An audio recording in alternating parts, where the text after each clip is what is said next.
Good morning, guys. I hope you're all well at home and dry and warm. So this is just going to be today's maths lesson. I'm sure you did the quick maths that I've posted. If you haven't done it, I will take a picture of it and I'll place it above this video. So you must make sure you tackle that first. So last week we were simplifying fractions. So just to remind you, if we had a fraction like that, we looked at what number fits into the numerator and the denominator. So in this case, it's 2.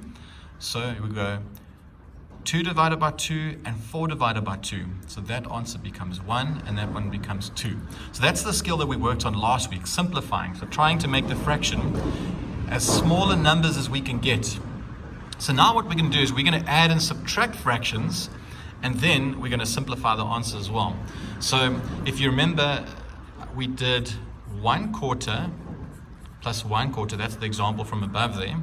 So I said to you, you are able to add up your numerators, but we don't add up our denominators. Why don't we add up our denominators, Ems? Because the numerators show us how much Good. So if you didn't hear Emma, she said these denominators just tell us how big the fraction is. They're not actually a value that we have. But the numerator, that is a number that we have. So we go 1 plus 1 equals 2. And we don't go 4 plus 4, because that's just telling us that we have 2 pieces that are quarters of the original size. Okay, so before I do anything else with that, let's try another one quickly. Let's go 2 over 6 plus 1 over 6. Nice easy one. Again, you don't add up the denominators, so you've got 6 at the bottom, but you add up your numerators. So 2 plus 1 equals 3. Let's do a minus sum quickly. Let's say we've got 4 over 6 minus 1 over 6.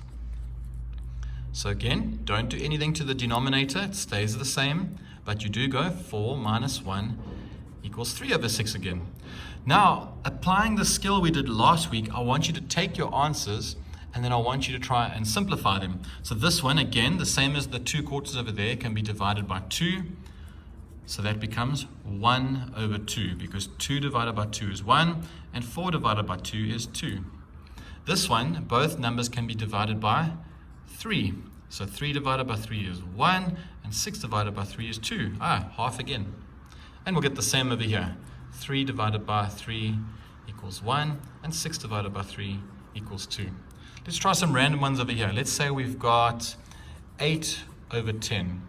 Both numbers can be divided by 2. So 8 divided by 2 is 4 and 10 divided by 2 is 5.